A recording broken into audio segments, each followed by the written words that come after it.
الله الرحمن الرحيم والصلاة والسلام على رسوله الكريم وعلى آله وصحبه أجمعين۔ ہمارے نبی پاک صلی اللہ علیہ وسلم کی عمر اس وقت 35 سال تھی جب بیت اللہ کو بنانے کا نظام چلا۔ تو حجر اسود کو جب رکھنے کا موقع آیا، اس وقت تو یہ پورا پتھر تھا، تو 2-3 ٹکڑیاں پڑی ہیں۔ تو ہر قبیلے کے سردار کا دعویٰ یہ ہوگا کہ یہ پتھر میں رکھوں گا، اور 5 دن اس پہ جھگڑا چلتا رہا، اور 5ویں دن خطرہ پیدا ہو گیا کہ آپس میں تلواریں نکل آئیں گی، اتنی آپس میں سختی پیدا ہو گئی۔ تو ابو امیہ ایک شخص تھا قبیلہ مخزوم کا، اس نے کہا بھائی ایسا کرو، صبح سارے بیٹھ جاؤ بیت اللہ کی دیوار کے پاس، سب سے پہلے جو حرم میں داخل ہوگا نا اس کو ہم اپنا قاضی مان لیں گے۔ تو سب کو یہ تجویز پسند آ گئی کہ ہاں یہ ٹھیک ہے۔ تو اگلے دن یہ سارے بڑے سردار بیٹھے، تو سب سے پہلے ہمارے نبی داخل ہوئے، اور کہو بھائی صادق امین آ گئے، صادق امین آ گئے، صادق امین آ گئے، ہم راضی ہیں ان کے فیصلے پر، راضی ہیں۔ تو آپ نے کہا چادر لاؤ، چادر لائی، اس پر آپ نے پتھر رکھا، سارے سرداروں سے کہا چادر کو کونوں سے پکڑ کے اٹھاؤ۔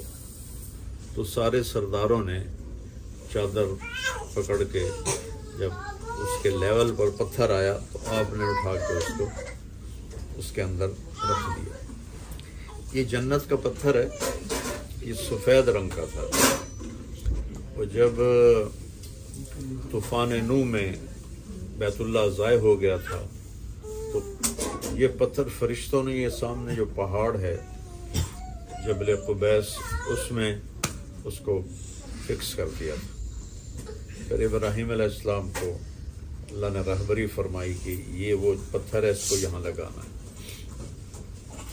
تو اب تھوڑا ہم واپس چلتے ہیں کہ جب حضرت حاجرہ علیہ السلام کو اللہ نے پانی دے دیا، زم زم عبری زبان کا لفظ ہے، رک جا رک جا، تو ہمارے نبی نے فرمایا کہ کاش ہماری ماں یہ نہ کہتی تو یہاں پورا ایک دریا بہہ جاتا، اتنا اللہ کی رحمت جوش میں تھی، وہ نیچے چلا گیا۔ تو اب یہ راستہ چلتا نہیں تھا، ادھر کوئی آتا جاتا نہیں تھا۔ تو قبیلہ جرہم، یمن کا عرب قبیلہ، وہ کہیں دور سے گزر رہے تھے اور ان کو پانی کی طلب ہوئی، پانی ختم ہو گیا ان کا۔ تو ان کے سردار نے ان پہاڑوں پہ پرندوں کو اڑتے دیکھا، اس نے کہا میں یہاں کئی دفعہ گزرا ہوں، یہاں پرندے نہیں ہوتے، لگتا ہے یہاں پانی ہے جو پرندے اوپر اڑ رہے ہیں۔ تو انہوں نے ایک آدمی بھیجا، تو اس نے وہاں دیکھا کنواں نہیں، وہ چشمہ تھا۔ تو اس نے جا کے بتایا تو وہ قبیلہ آ کے کہنے لگا بی بی اگر آپ اجازت دیں تو ہم یہاں آباد ہو جائیں۔ اب اللہ حضرت حاجرہ کی آبادی کا سامان فرما رہے ہیں، کہنے لگے ہو جاؤ لیکن پانی میرا ہوگا، پانی پہ قبضہ میرا ہوگا۔ کہ ٹھیک ہے، پانی آپ کا، وہ قبضہ گروپ تو تھے نہیں اس وقت، کہ پانی آپ کا، ہم آپ کے قریب رہیں گے۔ عرب کی ایک قسم ہے عرب بائدہ، ایک ہے عرب عاربہ، ایک ہے عرب مستعربہ۔ بائدہ کہتے ہیں جو مٹ گئے، قوم عاد، قوم سمود، قوم عمالقہ، یہ عرب تھے، ان کی نشانی مٹ گیا، نسلیں مٹ گئی۔ وہ عرب عاربہ ہیں جن کو قحطانی بھی کہتے ہیں، یہ یمن کے جو عرب تھے ان کے بڑے کو عرب عاربہ کہتے ہیں، اور ان قبائل کو عرب عاربہ اور یا قحطانی کہتے ہیں۔ عرب مستعربہ حضرت اسماعیل کی اولاد کو کہتے ہیں، جو حضرت اسماعیل کی اولاد سے نسل چلی اس کو عرب مستعربہ کہتے ہیں اور عدنانی کہتے ہیں۔ اور ہمارے نبی عدنانی عرب تھے، قحطانی عرب نہیں تھے، عدنانی عرب تھے۔ تو بنو قزاع نے 300 سال، بیچ میں ہم نے وہ حضرت حاجرہ والا قصہ سارا سمیٹ دیا ہے۔ بنو قزاع نے 300 سال حکومت کی مکہ پر۔ تو پھر بنو خزاع ایک قبیلہ تھا، اس نے حملہ کر کے اور مکے پہ قبضہ کر لیا۔ جب بنو جرہم کو اندازہ ہو گیا کہ ہم شکست کھا رہے ہیں تو انہوں نے کنویں میں پتھر اور سامان اور کیا کچھ اس میں ڈال کے کنواں بند کر کے اس کو اوپر سے پتھروں سے بند کر دیا۔ تو جب خزاع آئے تو ان کو پانی کا نشان نہیں ملا۔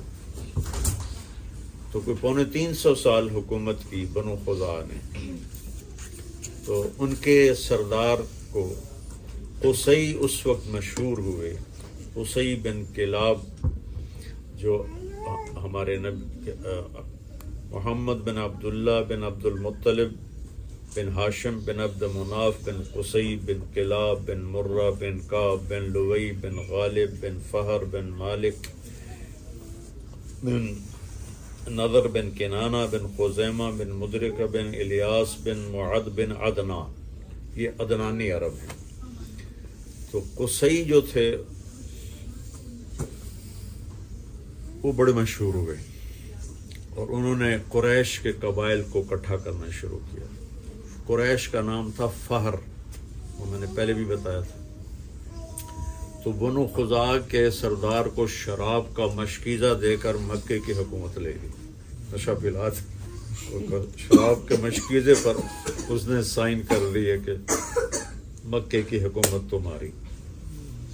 تو قصی کا قبضہ ہو گیا تو قریش کے قبائل کٹھے ہونے شروع ہو گئے۔ قصی کے بیٹے تھے عبد مناف، جو اتنے خوبصورت تھے کہ ان کو مکے کا چاند کہا جاتا تھا۔ ان کے 4 بیٹے تھے، ایک کا نام تھا مطلب، ایک کا نام ہاشم، ایک کا نام نوفل اور ایک کا نام عبد شمس۔ ان کے یہ 4 بیٹے تھے۔ تو عبد مناف کے مرنے کے بعد خاندان والوں نے، مطلب بڑے بیٹے تھے، ہاشم کو سردار بنایا۔ تو بہت ذہین تھے، بہت قابل تھے۔ یہ رحلۃ الشتاء والصیف، ایک سفر سردی کا ایک گرمی کا انہوں نے جاری کیا اور ان یمن اور شام سے تجارتی تعلقات قائم کیے۔ تو اس پر جو عبد شمس کا بیٹا تھا امیہ، اس نے اختلاف کیا کہ چھوٹا کیوں سردار بنے، بڑے کو سردار بنا۔ تو اس پہ جھگڑا ہو گیا۔ تو اس زمانے میں عرافہ عورتیں ہوتی تھیں، نجومی ٹائپ، ان کے پاس جھگڑا جایا کرتا تھا۔ تو اس نے ہاشم کے حق میں فیصلہ دے دیا اور یہ شرط طے پائی تھی کہ جو ہارے گا وہ 10 سال مکہ چھوڑ دے گا۔ تو جب اس عرافہ نے ہاشم کے بارے میں فیصلہ دیا تو امیہ کو 10 سال کی جلا وطنی کرنی پڑی، وہ شام چلا گیا اور یہاں سے بنو ہاشم اور بنو امیہ کی آپس میں ایک نفرت شروع ہوئی۔ تو ہاشم تشریف لے گئے تجارت کے لیے، غزہ جانا تھا۔ تو مدینے پہنچے تو ایک یہودی عورت نے، ہمارے نبی جس باپ کی پشت میں آتے تھے اس کے ماتھے پر نور نبوت چمکتا تھا۔ تو یہودی عورت نے آپ کو دیکھا تو کہنے لگے ہاشم ایک رات میرے ساتھ گزار لو۔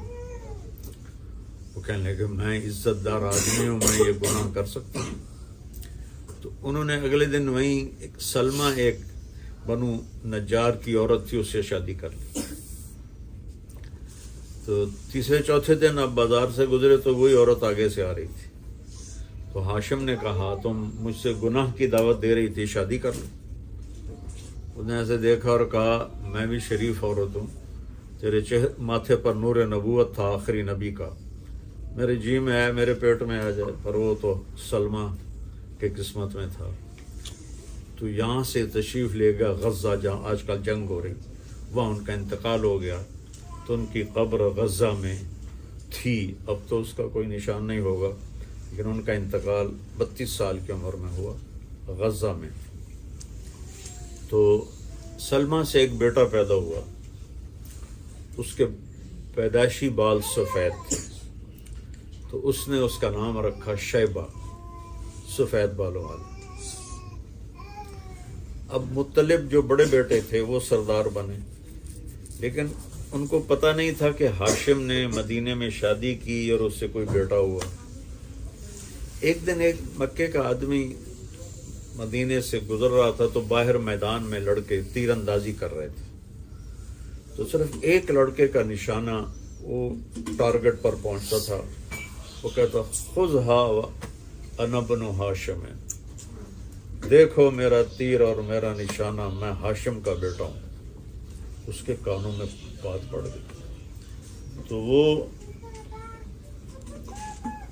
مکے پہنچا اور مطلب سے کہنے لگا ہاشم کی کوئی اولاد مکے میں مدینے میں ہے؟ کہنے لگے مجھے تو نہیں پتا. کہنے لگا میں نے یہ سنا ایک بچے کو کہتے ہوئے. تو انہوں نے وہیں اپنی اونٹنی کو اٹھایا اور بھاگم بھاگ مدینہ پہنچے تو بالکل ہاشم کی تصویر تھے شیبہ. تو انہوں نے ان کی ماں سے جا کے درخواست کی کہ یہ بچہ ہماری نسل کا ہے، ہمیں دے دو. ماں نے انکار کر دیا کہ میرا بھی یہ ہے تو میں کیسے زندگی گزاروں. تو انہوں نے سلمہ کے بھائی سے بات کی کہ یہ آئندہ قریش کا سردار بنے گا، تو اپنی بہن کو سمجھاؤ، بہت بڑا نقصان ہو جائے گا اگر اس نے اس کو نہ دیا. پھر بھائی نے سمجھایا کہ یہ تو ہاشم کا بیٹا ہے، تو مکے کا سردار بنے گا. تو ماں نے اجازت دی تھی.